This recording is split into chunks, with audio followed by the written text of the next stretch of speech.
welcome to episode 40 of the Fir Tool Podcast. I'm Dustin McComas, joined once again, as always, by Drew Bishop, and we hit the 12,000 download mark.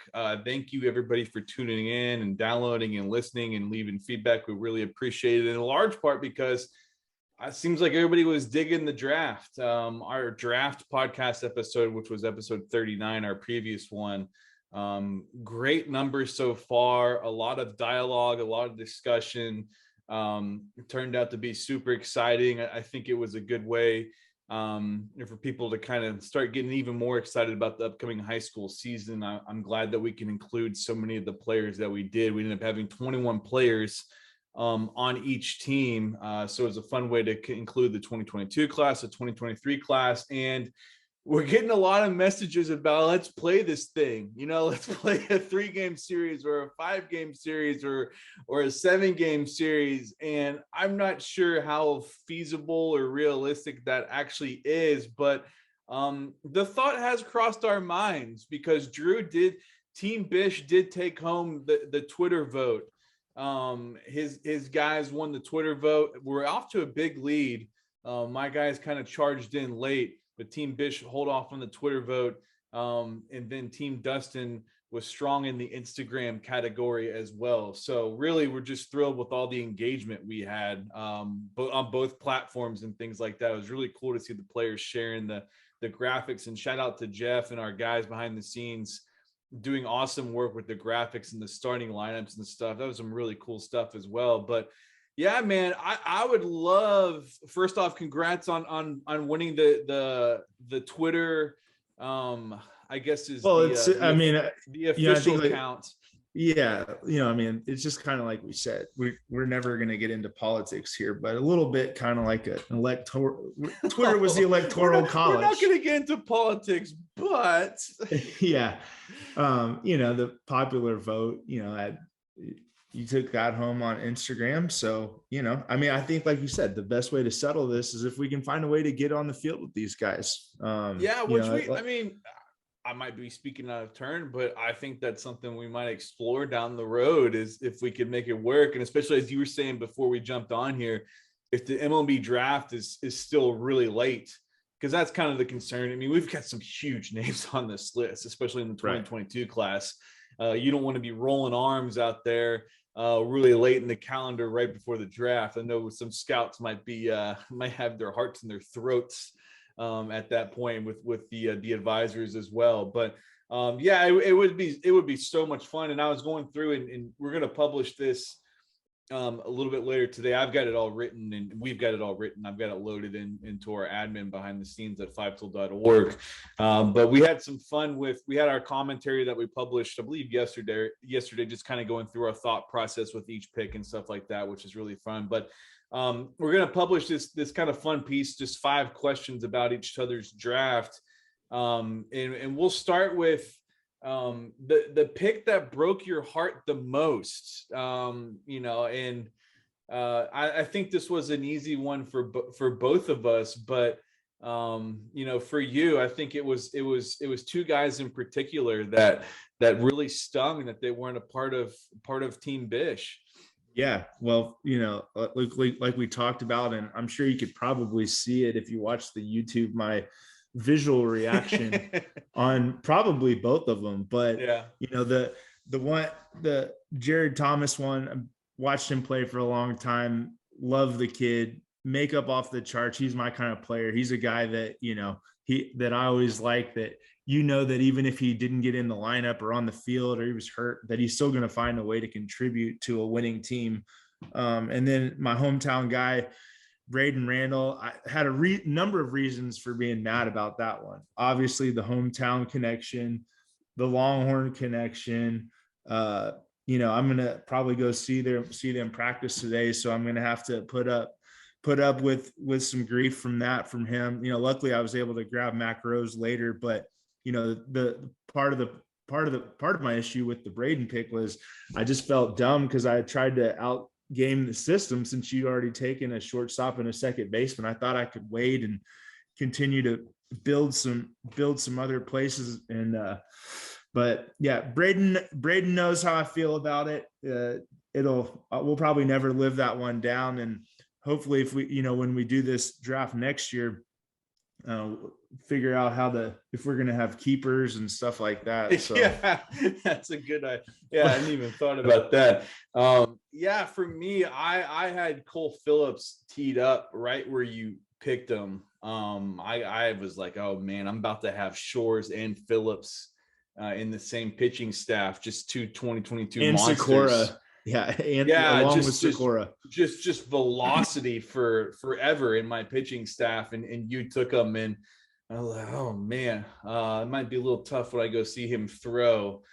Trying to explain that one while he's probably touching 97 or 98 miles an hour, but that one hurt. And then Jaquay Stewart, I mean, I'm just such a huge fan of him as a hitter. Left-handed bat.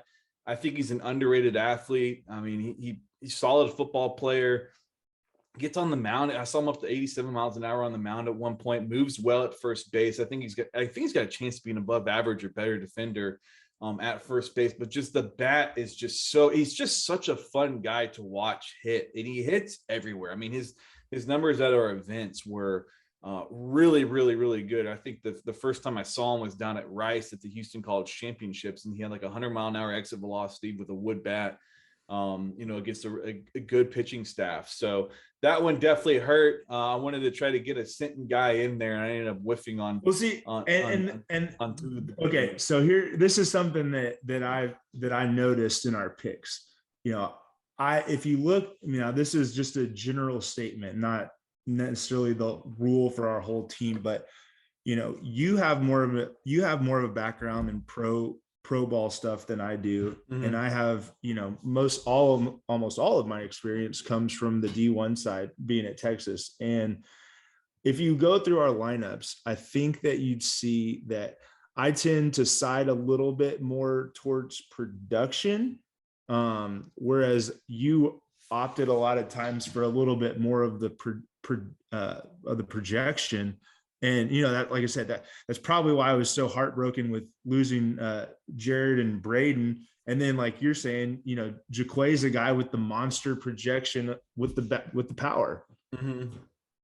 No, it's a good point. I mean, I kind of side towards kind of the tools side, but that's why I knew I needed guys like Braden, because it's just kind of that ultimate gamer. Like we talk so much about it, and I keep going back to when we had Max Muncy on, and he was speaking about the importance of like, hey, it's not a coincidence that guys like Kike Hernandez and Johnny Gomes and Mike Napoli and those guys were just always on winning playoff teams, or teams wanted to acquire those guys for their postseason runs, because that sort of stuff matters. And the more we do this and the more we talk to people and the more games we see and stuff like that, you see it. You see it play out on the field. You see it in a guy like Jared Thomas, who also just happens to be a fantastic hitter. It might be the best pure left-handed hitter in the state for the 2022 class. And you see it with a guy like Braden Randall. Like, I don't know how many times I've watched that clip of him hitting that. I think it was a grand slam or a 3-run homer against Heath last year. Yeah. Now I think Jeff was the one that got it on video, and it was like one of the most awesome high school highlights I think I've ever seen caught on tape. But like, everybody's going nuts. It's a huge moment, and there he is stepping up and just coming up with a monstrous slam. So I mean, that sort of stuff does matter. But yeah, it's like, you've seen it at the college level. Like, you get to Texas, and I saw it too over the years. Like, you have guys that showed up that have great tools, pro potential, and just don't make it, don't even really last in the program. Whereas you got the Jake McKenzie's of the world who, not blessed with great tools, get the most out of what they got because of the mental side and the makeup and the competitiveness, and they impact winning. I mean, Jake McKenzie was on an Omaha team, and he played a pivotal part for that team. So yeah, that's a fair point. I mean, you've seen it up close more so than really anybody I know. Is like, when you get to that sort of level, I mean, that stuff matters. It matters. Yeah. Well, I mean, a couple of things about that. Like, number one, it's a good representation of why why there's so many different paths that work in our sport, right? Like, at places like Texas and A&M and Arkansas and LSU and other big name programs, like there's a lot of pressure to win. Oh yeah. And as a result, for coaches, they're tasked with winning. They have to be concerned with winning right away. And that doesn't always lend itself to the opportunities to throw a guy out there and develop nonstop. And that's why, the junior college game in Texas is so strong, because there's so many of those good players that just need to play. Right. They haven't always had they may not have grown at the same time, or they may not have, just played as much baseball. Sometimes guys that have played multiple sports for their entire career just haven't had the time, and they just need the reps, and getting the ability to be thrown out there, for 100+ games over the course of the fall and spring for some of those guys. Like, that's what they need. And that's why, we always talk about it being so important to really evaluate, what your situation and needs. And so that stuck out to me. And then, like going back to the gamer stuff, and, we've talked about it before, but I always like listening to the teams that win championships, no matter what sport it is. And everyone just rattles off guys that were important in those big moments, or, throughout the season. And it's not always the star guys with all the production, right?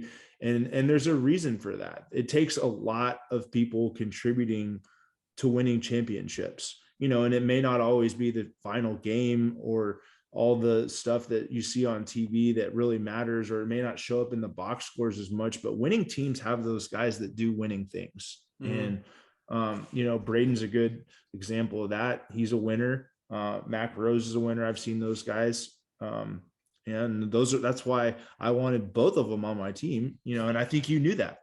Yeah. So you had to jump up along with Jared, like being in the room when we had conversations about offering guys, like we just kept coming back to Jared of like, the guy just wins. Like he's the ultimate, I guess, example of a glue guy. It sounds cliche, but when you really dig down and listen to people and what they talk about with players like that, it just sticks out, and it always comes back to you.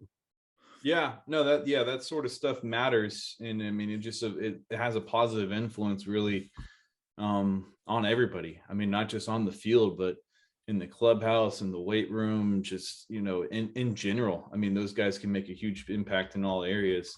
The best value pick, I mentioned Phillips for you, which was a fantastic value. I mean, that guy again has a chance to be the best pitcher in the state, and which would definitely make him one of the best pitchers in the nation. But getting Jalen Flores in the 13th round, one of the bummers about only starting one shortstop, and even we drafted a couple and kind of moved them around, with you with Travis Sanders, me with Justin Vassos, is you're going to leave some guys off, or there's going to be some guys that just slip down because you can only got one shortstop position. But getting Jalen Flores there was a fantastic value. A guy that I'm really excited to see this season. I think I think his high school scrimmage is Smithson Valley in like the third week, or February 15th or something like that. That one is kind of tentatively on my list right now, because I want to see him. I didn't get to see him this fall. He's a little under the weather for that Dodgers scout team. I don't think he played in either game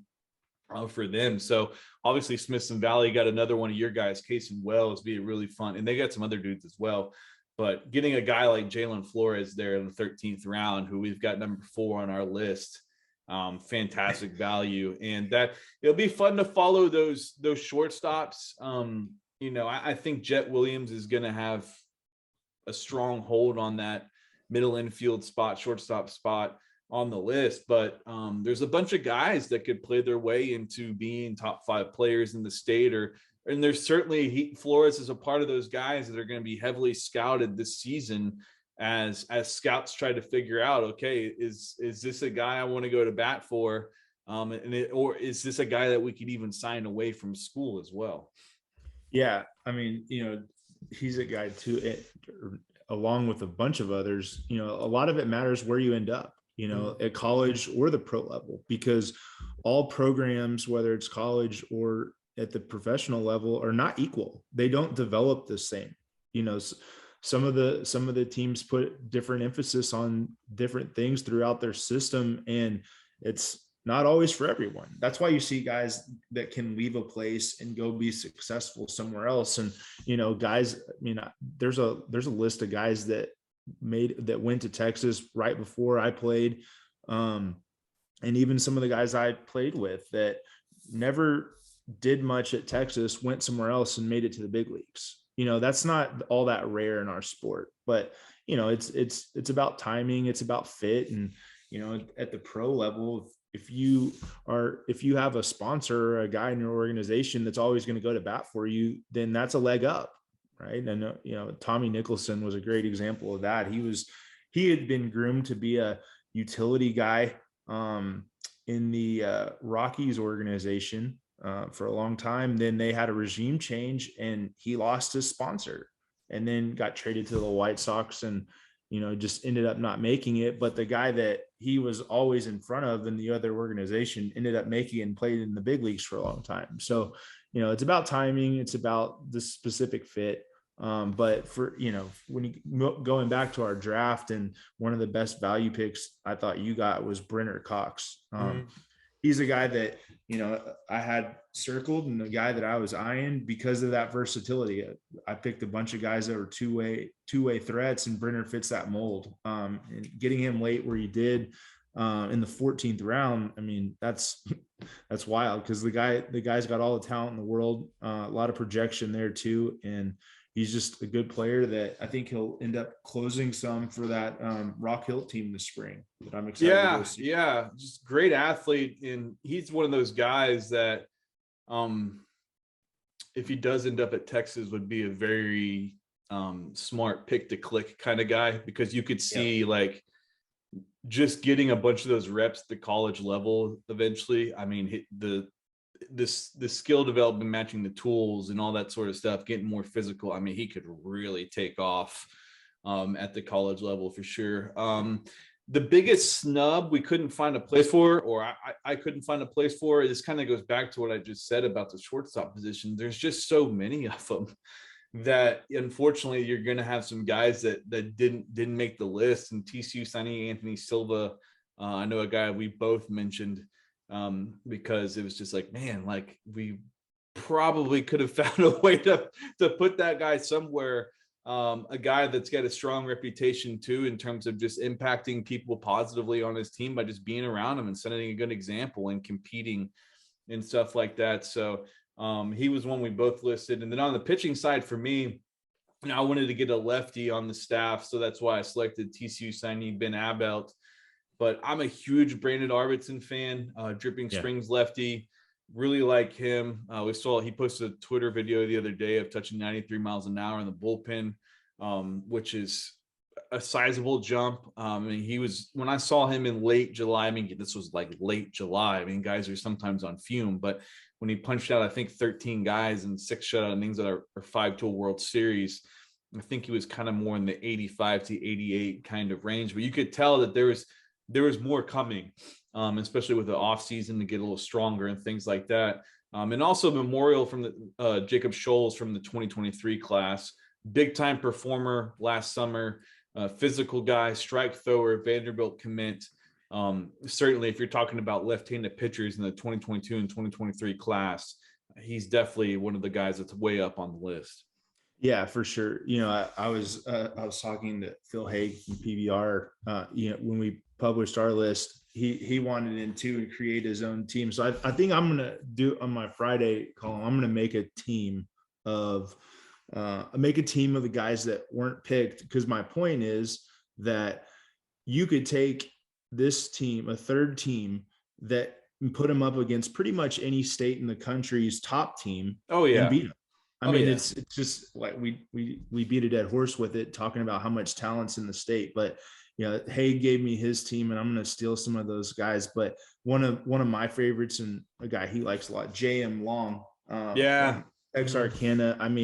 I had him I had him circled and I just kept filling up the board, and it just didn't fit with what I had left to pick, but the guy, like we've talked about, I mean, if you said his last name was Young and not Long, nobody would bat an eye, because he plays like both of the Young brothers that obviously played at Tech before him. But the guy's a stud.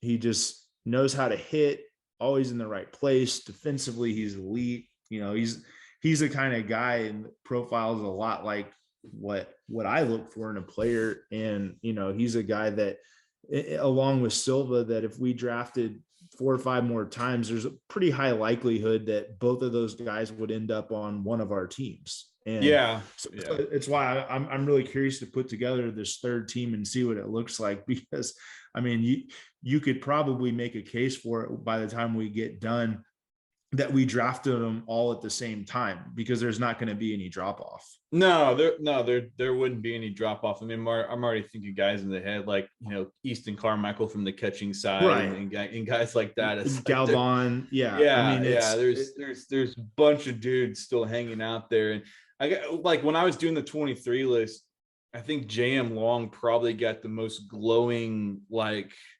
description behind the scenes when I was talking to people. It's like, people think that this guy, his all-around ability is just really, really special. So that's when you start hearing some things like, hey, this might be the best third baseman we've ever had and stuff like that, it kind of, okay, this is, let's underline this guy and make sure that we follow him very closely for sure. But yeah, it's a guy I'm excited to watch, to follow his season for sure. Moving on to the 3-person home run derby. I think you catered to Zach Dillon on this one, with your guys, all lefties. So I think do we have a short porch? Is this maybe a park adjustment. No, but like, I mean, that was tough. I had a couple other guys in mind, but like, definitely some 12 flavor on my home run derby team. But I mean, it's tough to argue with them. I mean, like, I originally, when I looked at it, I left Blake Mitchell off, my number 1 pick. And then I was like, I just glanced through my lineup and I was like, wait a minute, I just left the number 1 guy in my on my team off this list. But I had guys like Max Ballou that have a lot of power, that were in the conversation. But I ended up going with Jaquay Stewart, Blake Mitchell, and Jace Laviolette. I mean, you got another guy like Trenton Shaw who has light tower power. Like, I don't know, I guess just lots of options. But I ended up settling on the 12 trio. I thought there'd be some good chemistry there. And then that's who I landed on. And I don't know who you picked, but I think that trio is tough to beat. Yeah, I've got a pretty strong trio as well. I mean, I specifically drafted Jason Jones and Nick Sanders because I wanted that big right-handed raw power on my roster. So, I mean, the torque that both those guys create in the batter's box, in the raw power that they have, that they can tap into, especially in that kind of setting, I think that they would hammer some out of the yard for sure. My third guy, like you, it was tough because you got so many options. I mean, Travis Secor is a guy that has huge raw power. I mean, he's just a big physical athlete as well. And Neomaro Acosta, I mean, I can't get the visions out of my head of seeing him down at Premier hitting balls into the trees in left field. Everybody else is swinging metal bats. And I'm like, who is this 2023 guy who's like 6'3" and he's just smashing bombs of the wood backs? I didn't know who he was when I showed up. I just kind of looked down the roster and I was like, okay, this guy's committed to Houston. And it was just like, man. So I'd probably side with him as my third guy. But I mean, there's a lot of options there. I mean, I might be making the wrong pick in that it should be Secor just because it's huge. It's huge raw power. So you went with all righties and I've got all lefties. Yeah. So I'm Yeah. gonna do some research for The if we field, make yeah. if we make game 3 Which happen. high school field? I guess if you play at the I guess if you play in Melissa at the Red Monster, that's for the lefties, I think. I mean, it's got that tall fence, but it's a short porch. You I create need to some do loft some with that research thing. on some wind patterns and Yeah, see what time day is best for this. Get up maybe towards West Texas and figure out where it flies out the best up there for sure. But I bet if we played at Albuquerque ballpark up there, I mean, we'd get some balls flying out in that level. But yeah, definitely don't lack any raw power. Speaking of, I mean, getting down to our last one here, our 4x100 team, and I started laughing as I was thinking about my guys. So I'm like, I could roll up to high school track meets with this team and probably beat a lot of relay teams. Because I've got Mr. 5'9", 60-yard dash himself, Jarrett Curtis, anchoring my team. And then Terrace Murray was competing in the Junior Olympics in track. Like the guy can really run. Justin Vassos is a 70 runner. I mean, he's had some big times down the line. And then my final selection was tough between guys, Brenner Cox, Carson Queck, who I've seen 4.2 down the line, can really run. And Jet Williams can really scoot as well. So I ended up going with Brenner Cox because I think that he's just a little bit more explosive and quick, kind of that football athleticism as well. He's had some really great running times in the past, but looking at Curtis, Murray, Vassos, and Cox, I mean, that's it kind of puts in the perspective too that there's a lot of guys in both these classes can really run.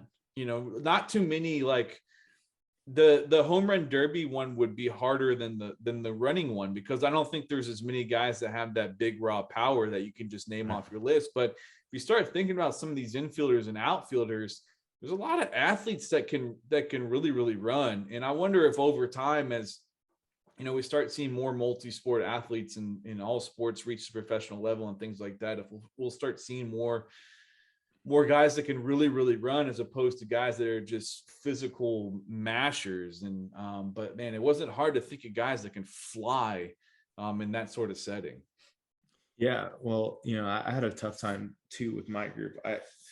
I started going through times and tracking down stuff on Twitter and different websites, and I came up with, I've got 6 guys at least that have been clocked on a laser under 6.65. And that includes, so I ended up going with Jace Laviolette, who has a 6.50 recorded. I've heard he's run faster, but that's the lowest official time I could find.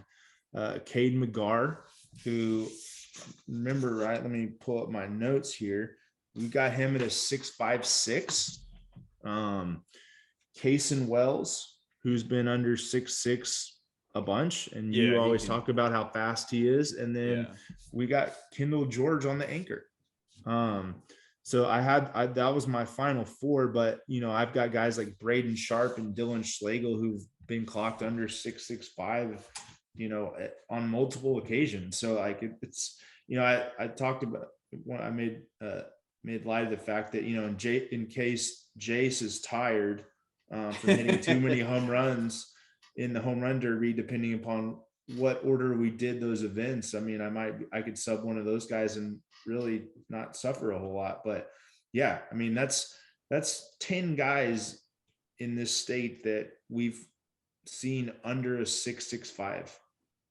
Yeah, I mean, and there's definitely more as well. I'm thinking of some of the guys in the 23 class, and Kason Wells, I think he's had some 3.9s down the line from the left side. I mean, he can really run, and a lot of athleticism and a lot of speed in both of these outfields. And how much fun would it be to watch Kendall George and Jarrett Curtis anchor a relay team, especially if it's tight down the stretch there. Those two guys flying with the track shoes on, just burning up the rubber for sure. But Yeah, we'll publish this at firetool.org later today. Again, it's all written up. We just got to hit the button and make it live. But on next Tuesday, or this upcoming Tuesday, we'll have Kendall Rogers at d1baseball.com join us, and we'll have the college version of a draft, player draft, again, with the parameters being that it's the state of Texas, in any state that borders Texas will be eligible to be picked. So Louisiana, Arkansas, Oklahoma, and I believe New Mexico. You can pick any of those guys from those respective states and try to build your team. Kendall's going to be tough to beat. He's been filing team previews for like 5 months. So I'm expecting him to kind of wipe the floor with us a little bit. I'm wondering though if he comes in a little cocky, thinking that we haven't done our research. Oh, I don't know. We'll see. And he always does have kind of we could probably figure out through his tweets and stuff like that. Like, he's taking Bob Moore like that. I mean, that, like, you can probably figure out his favorites and know who he's going to take and kind of work around. Yeah. That. Just like you stole Braden and Jarrett from me. Like I think we can come up with some sort of, list of guys that he's high on that he always talks about, because it's just impossible to not have favorites. Yeah, we might solicit like Aaron Fitt to kind of help us out behind the scenes or something like that to get us especially ready to try to stick to Kendall. Kendall's trash talking solidified that he's going to have the worst pick. But what is that? So if we're going to snake, you have the number 1 pick, then you go to 2, then the next guy gets 3 and 4, right? Yes, that's how it works. Yeah. Then back to the middle, then 2, then back. Yeah. So is the worst pick the middle? In terms of draft value, I don't think so. I mean, it's supposed to, in theory, equal out, but I would say 3rd is the worst pick. Okay. Plus, if you're in the middle, you're not getting caught in any of the runs. Like, oh man, so and so. Well, it's only 3 though. Yeah, I know. I mean, there's only 3. Yeah, but yeah, I would say the last is probably. I mean, because I think there are a couple guys, especially in that first round. I think there are a couple guys that are big time, and I think it kind of drops off from there. There's three no doubt hitters that I would be surprised if they're not the first pick. So we just got to hope Kendall's not listening to. Yeah. So he's definitely not listening for sure. So I had the first pick, right? I had the first pick in this draft. I'm going to propose that you take the first pick in this draft. I'll take the 3rd pick and we'll stick Kendall in the middle. Okay. That works. Okay. That works. We'll make him pick in 2-hole for sure. And then he'll take Bob Moore 2nd. Yeah. And we can plan around that. Like, nobody loves Bob Moore more than that guy. That's right. And to be fair, I mean, rightfully so. All-American infielder who like does everything for one of the best programs in the country for sure. But that'll be fun. It'll be a good way, if you're a college baseball fan, to help get you ready for that upcoming season. D1baseball.com released their top 25. I think last week. I think Baseball America just released theirs recently as well. So the college baseball season will be here soon. I mean, it gets going right about the same time as the high school season kind of turns the page from those scrimmages to those preseason tournaments and things like that. And speaking of, I mean, our schedule list is like, it's well over 100 games right now. Not that we're going to go to every single one of those games, because a lot are on the same date and things like that. But we're not even really done with all the regions, and it's just that many really intriguing matchups against great competition are already on the list. So it'll be fun to have the college exercise and get Kendall's perspective and get people fired up about that upcoming season as well, especially because we're going to talk about so many guys that are from this region. I mean, they play college ball in the region, but they're probably from this region as well, because after all, a lot of these guys, they only go so far away from high school to go play college baseball. So that'll be fun to get through on Tuesday. But before we wrap this thing up, let's the Hall of Fame stuff. I mean, you and I are both like into that.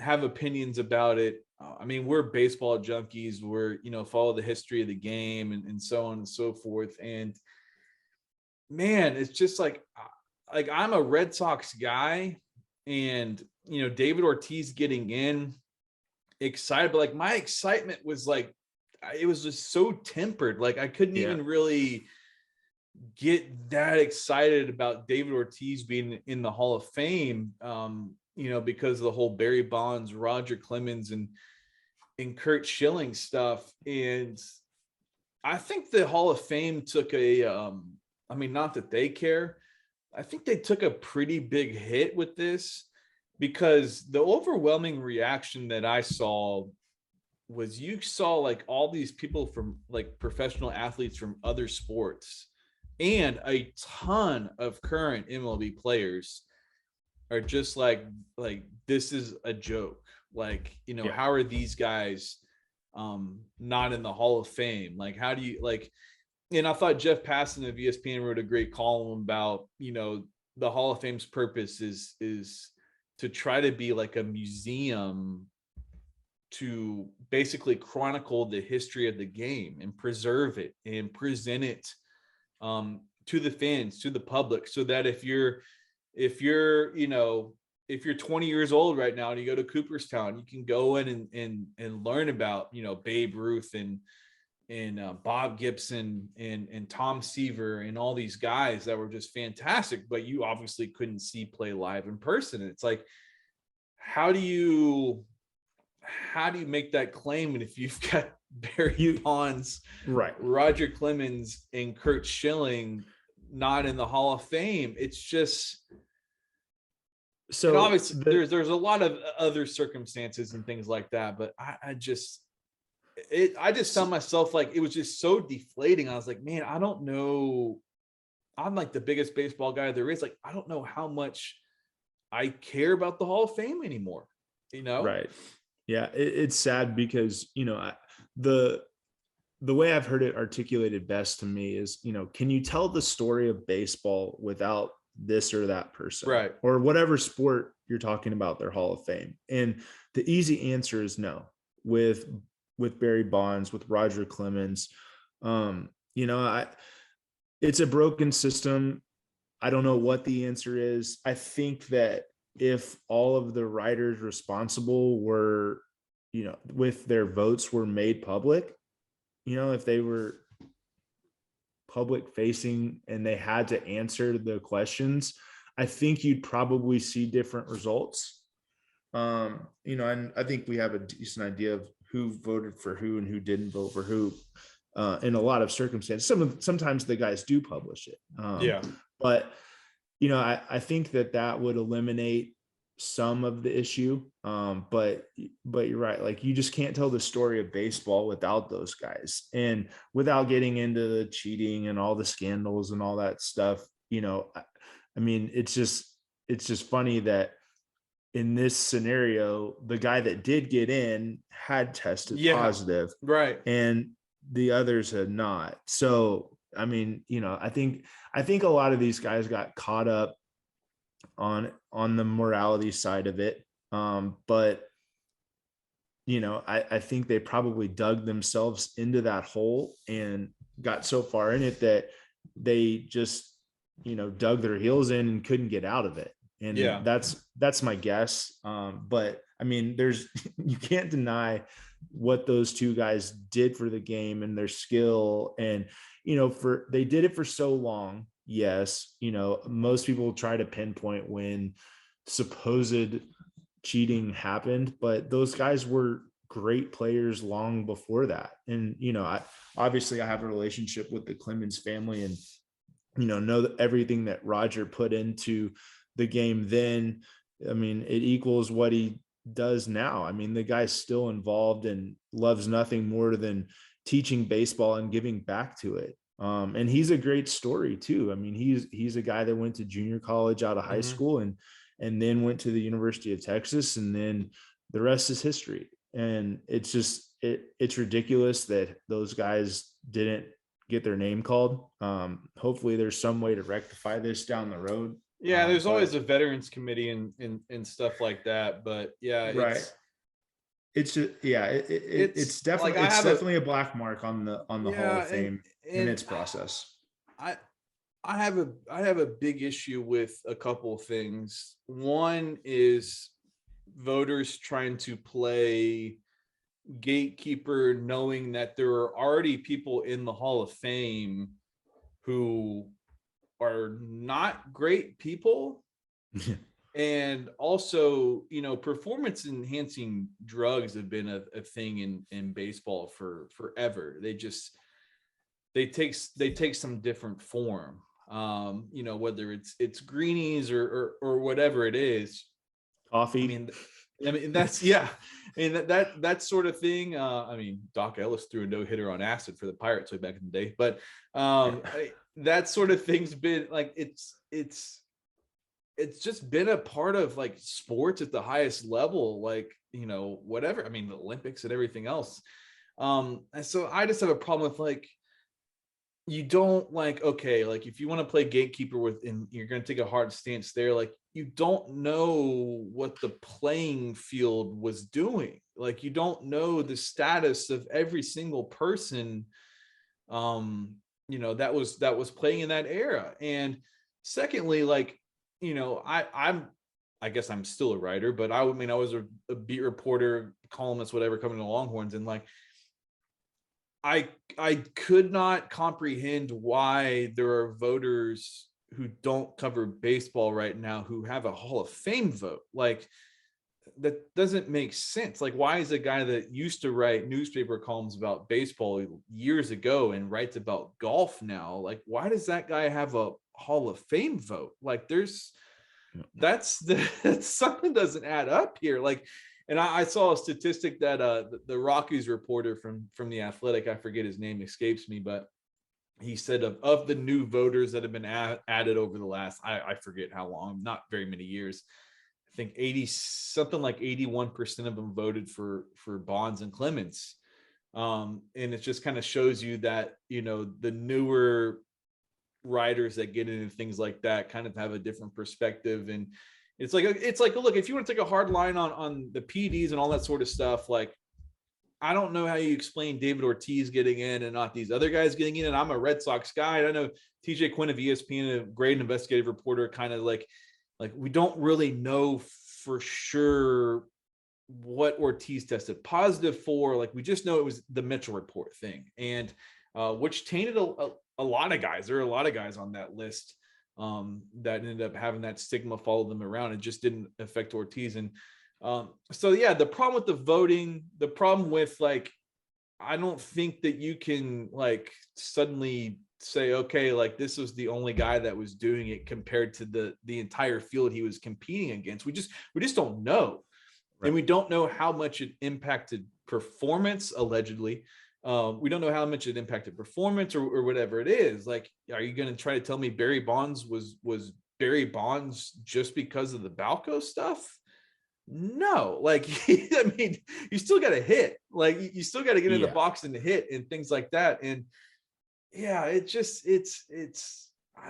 really rubs me the wrong way. And it just really, I found myself like, I used to get so excited for those announcements, so excited. And now it's just like, I don't really, I think it took a big hit. I think that, you just, especially the reaction from other professional athletes, even in other sports, right? Like baseball profited because of these guys, especially in the case of Bonds, McGuire, Sosa. I mean, the most damning thing of all of this is that Bud Selig was voted into the Hall of Fame, and like he's the watchman for all this stuff and didn't do anything about it. A lot of these same writers that didn't vote these guys didn't do anything about this big issue that they had a problem with. I mean, the game wasn't even integrated until a certain point. Like, so, I mean, like, it's like, what are we doing here? Like, are you trying to be a museum? Are you trying to preserve the history of the game? Are you trying to tell the game story?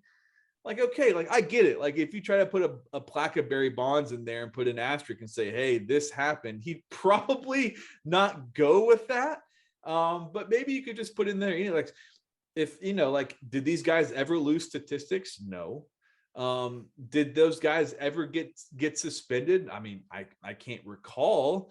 I know Bonds had Bonds and Clemens both had the trial thing and things like that, but like, it's like, okay, like if these people are going to play your gatekeeper, then wipe some of the statistics off the record books, because people are just going to go to the record books and say, why isn't this guy with all these homers and wins and strikeouts in the Hall of Fame? It doesn't make any sense. It's just so hypocritical for sure. One of the best things that I've seen come out are just the endless stats of like I saw one that if you removed all of Barry Bonds' 700 plus home runs from his on base percentage, if you just took those out, his career on base percentage was still higher than David Ortiz. Yeah, it was like 390 or something like that. It's absurd. Like that's okay. Here's a question that I always ask, and we may have to make this a poll, but it revolves around the Barry Bonds intentional walks. Is it more of a sign of respect to get intentionally walked with the bases loaded, or to get intentionally walked to lead off an inning with nobody on base? Oh, bases loaded. I disagree. What? But you're giving up a run, like, right. But that's a lot of times the smart decision, like, because you could be given, like, if you walk someone to lead off an inning, you're essentially saying, we have no chance, you are going to hit a home run.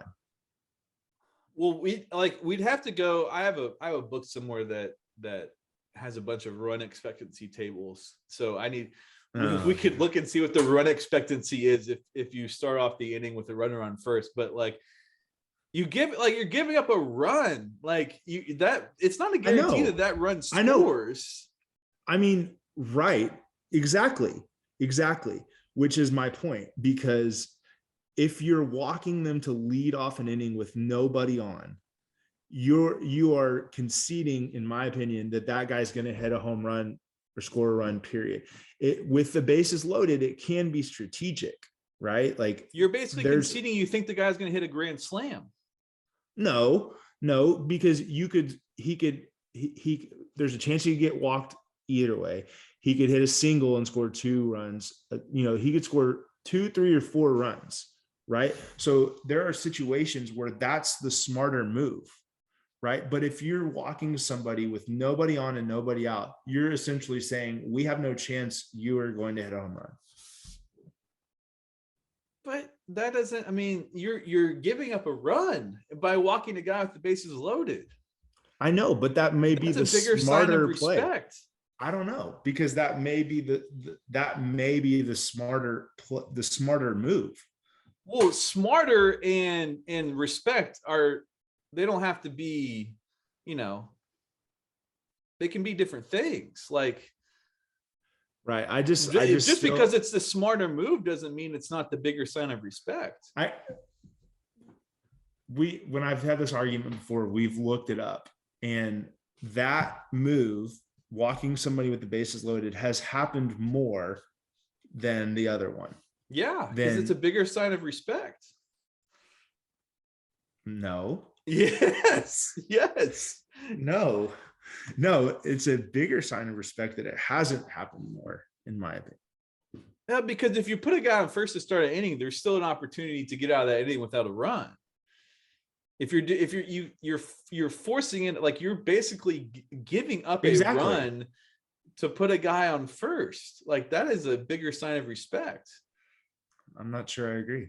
Oh, okay. I guess we might have to have a poll for that for sure. But yeah, I mean, we could rant about the Hall of Fame for a long, long time, but yeah, it's just baseball is just not having a good couple months with the lockout and CBA negotiations. And I mean, people just, like, everybody's just kind of like, this is just a joke now. And you've got a lot of the younger generation of current players, and then guys in other sports. Like, these guys grew up watching Barry Bonds and all these other guys. And it's like, you mean to tell me Barry Bonds isn't in the Hall of Fame? Like, let's not pretend that everybody in there with a plaque was a great stand-up, did it by the book guy. I'd imagine for their entire career. It's like, I'd imagine you'd find a lot worse than what Bonds and Rogers supposedly were doing. Yeah. So and I'm sure somebody will call me, cheating, this and that and whatever. Like, maybe this is slightly ridiculous on my end. I've always been like, look, you still got to perform. Hitting a baseball is still the hardest thing in sports. You still got to perform. I think if anything, it impacts, the recovery and maybe the longevity, which, okay, that's, but like, take away Barry Bonds' last 10 years and he's still a Hall of Famer, like, know. Yeah.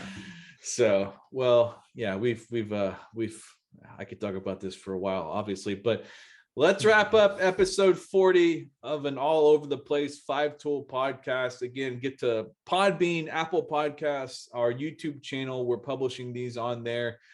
Get to 5tool.org and check out our written coverage of our first ever 5-Tool high school player draft. Again, on Tuesday, Kendall Rogers of D1Baseball.com will join us to partake in the college version of a player draft that will be drafting players from Texas in the neighboring states to build our teams as well. How did you learn, when you learned states, did you learn, what was the way that you learned all the states that touch Texas?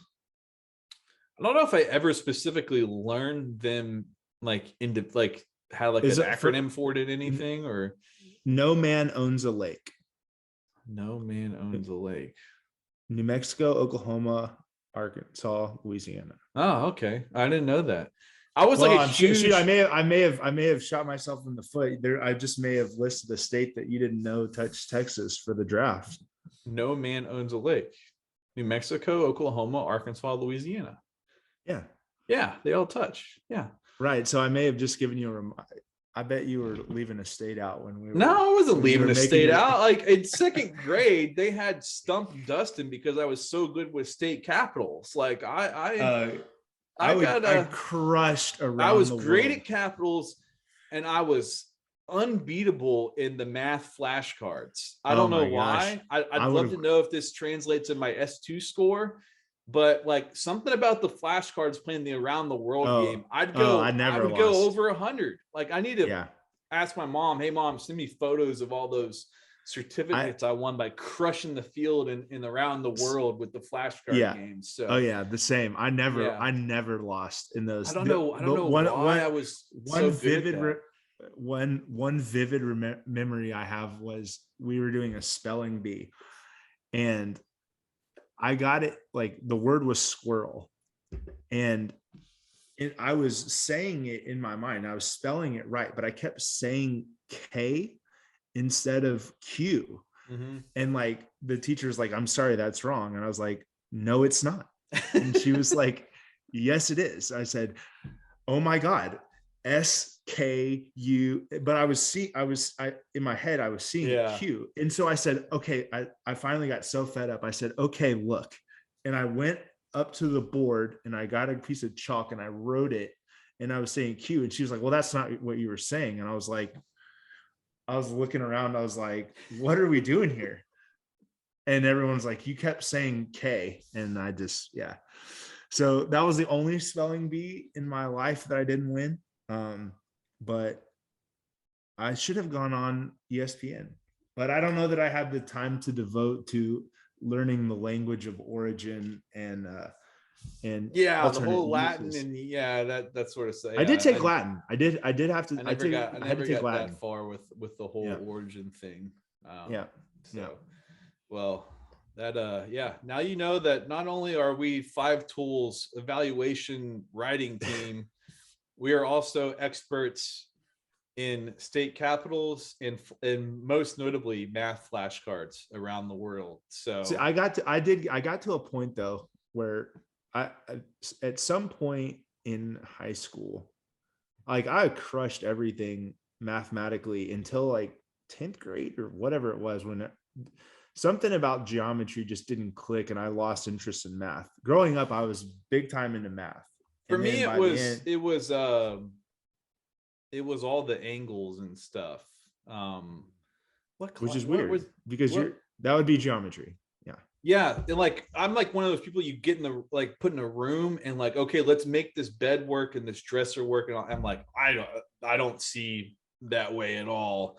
Like, whereas I would have friends that would come in, oh, put this here, his here, and move this here, and it's just like, that's Sean Allen. That's Sean. My mind does not think like that at all. So but I can recall statistics and old sports. Yeah, I was gonna say you're still a numbers guy. I'm not a numbers guy. Oh yeah. You should see my fancy baseball sheets I've got behind here. But anyway, get the Podbean. Check this out, Apple Podcasts, whatever. We appreciate the support and the downloads and the listens. Again, over 12,000 downloads through 39 episodes. Just fantastic support.